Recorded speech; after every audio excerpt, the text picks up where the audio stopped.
Okay, hi there guys, I'm Ville and this is Civilization 6. Great game.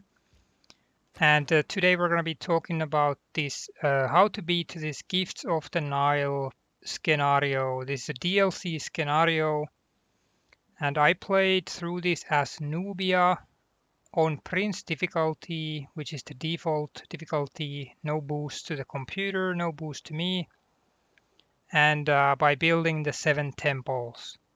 So that's what we're going to be looking at today or in this video. Some strategies, what worked, what did not work, city placement, policies, all kind of stuff.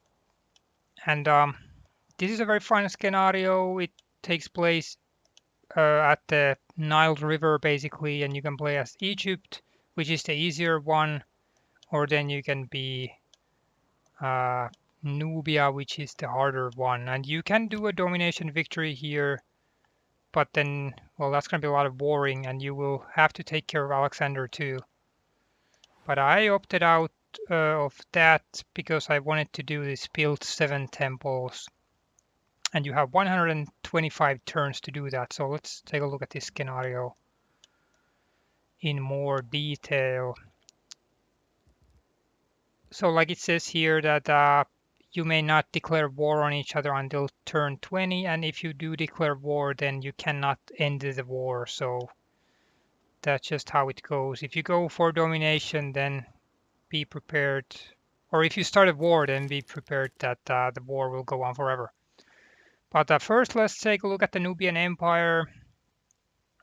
It says here that you get 40% production towards all districts if you have a Nubian Pyramid. So the main things about the Nubians are the archers. You get 50% more production towards ranged units and some more extra combat experience. And then the Nubian Pyramids, which will have to be built on desert hills or flood plains. So basically, these will work on these sort of like desert floodplain styles. Like you can see here, you get good food yield, 1 production, and then faith. Same thing over here. This one gets 2 faith because it's next to a holy site. So these are kind of very situational, these Nubian pyramids. If you would have like a production site here, then you would get more production, but you have to kind of strategize about the placement. Because if there's just here, like look at this one, it's not really doing much at all. There's an industrial zone, so that gives it 1 production, and this one's not doing much either. So these are very situational. But the range units, these are very good. They will get promotions more than normal. And there's going to be a lot of barbarians. Even if you're trying to play this scenario peacefully, then you're going to have a lot of barbarians. So just churn out these archers, and then you can march over to take some of these city-states and destroy the barbarians. So great units. Pita the archer. That's basically the Nubian Empire explored. And then if we look at the mission details here, then this scenario has a few curveballs. And the first one is that the holy site buildings can only be purchased with faith. So you need to be amassing faith, because otherwise you cannot get these in time. And these cost like a certain amount too, so you're not going to get these like immediately. I have here like 98% faith per turn now, so that's pretty good. But we are already at like turn 115, so not that much slack for me in this scenario on this run at least. So how are you going to amass faith? Then the city-states are the answer here. You have 2 city-states here, Karga and On, which are religious ones. And these you can pinpoint if you just follow the river north. There's a few military city-states here. Karga one is here, like right west of Thebes and Memphis. And then if you follow the river further up north, Then you get some more military ones, and then on the other religious one is right up here at the mouth of the Nile. So go and explore these, and then put some envoys to these city-states, because you're going to get +2 faith in every holy site district, additional +2 faith in every holy site district. So this is a good way to get some extra faith generation going on. Max these two. And what comes to city-states, you want to get these other ones. You want to find these other ones too. There's 2 cultural ones over here, Dakhla and Baharia, on the left side of the map. And then on the upper right corner, you have 1 production one and 1 science one. Because this scenario can be a little bit limiting what comes to building your towns, like technological restrictions, etc. So definitely put some points into these. Like this 1 point gives you +2 science in your capital. This one gives production. This one gives culture. And I didn't even put anything to these. So don't bother with the military ones, but put points into this science, production, culture, but most importantly the religion one. So you can get some extra help for your cities. So that's basically the city-states. Okay, well, oh yeah, there's 2 more. There's Punt over here, that's a commercial one. And there's Irem over here, and these are basically for capturing. You can capture other ones if you want, but these are kind of remote. No one's going to get hurt about this if you capture these. No one else is going to go over here. So these are very safe capturable ones. Which brings us to the next thing in here, which is basically that you will have to capture. You will have to capture at least one of these, because you can only produce certain amount of settlers, well, you can't produce the settlers, the game will give you settlers. So if you look at here, the science department, you'll get 2 free settlers from investigating or researching medicine.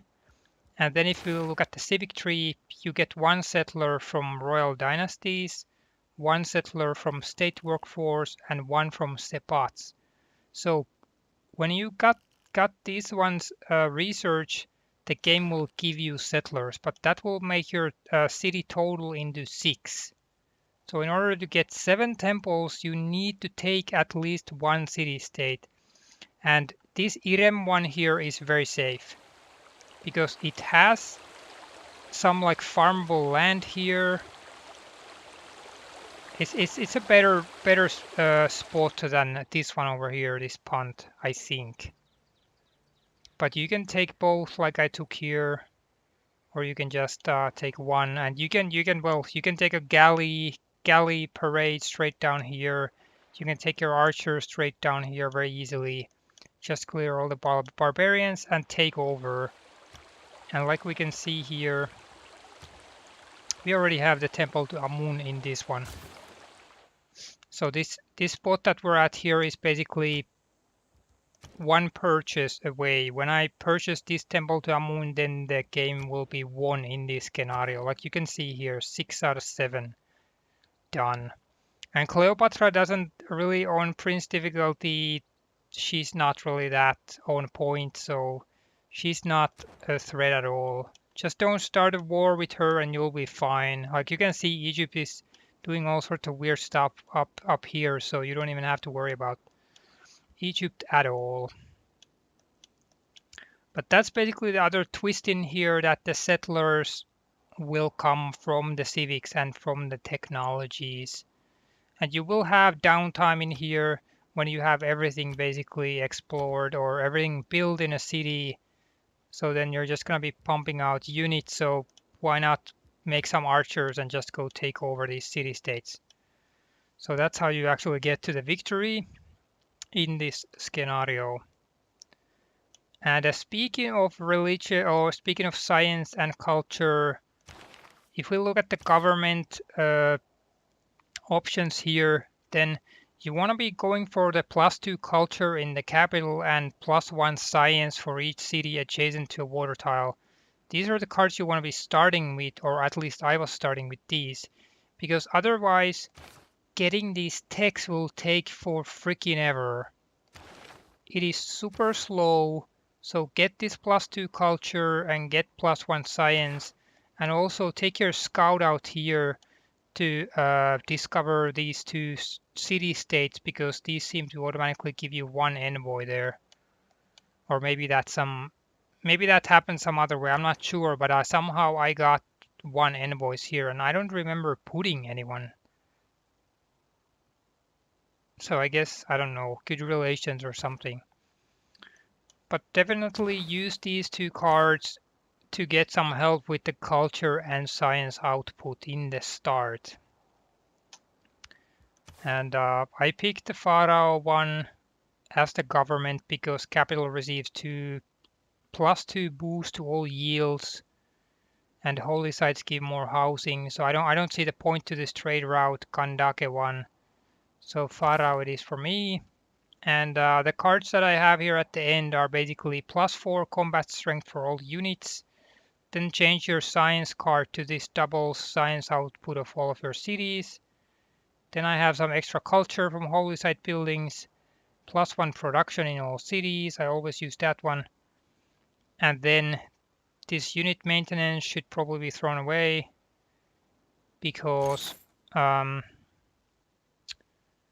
what would be put? Oh, this is the one that I had actually.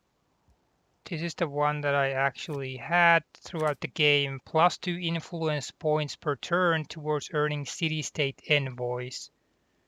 So this might be something that you wanna be using because you wanna get those envoys. You wanna get those envoys because they give you good bonuses to all these different sections of the game. So that's basically how to deal with the governmental cards here. And then we have the religion. Well, you can pick whatever you want from religion here. I got this Protector of the Pharaoh, so you can get one extra wildcard policy. This will help with the generations that we just looked at. City growth rate is 50% higher. And then I picked the 30% production towards wonders.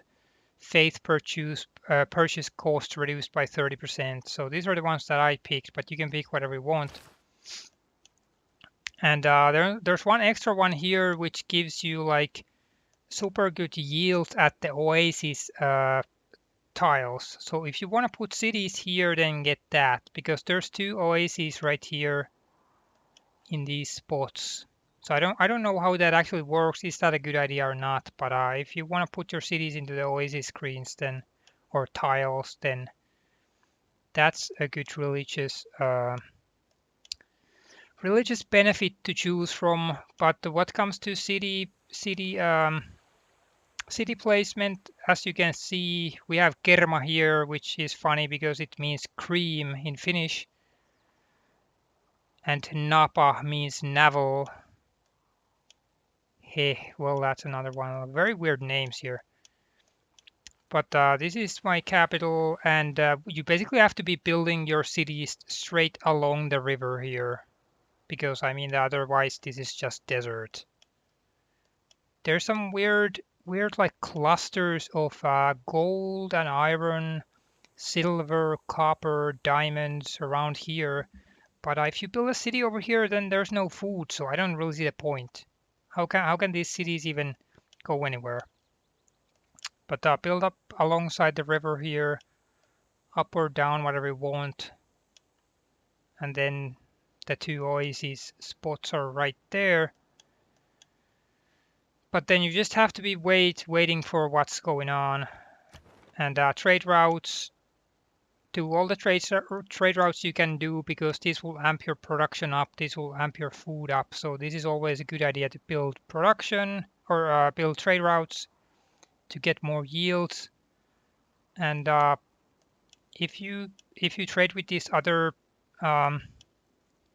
cities or city-states, then you can get some faith. But I don't really know if that's worth it or not, because like we can see, the faith generation is pretty good here already.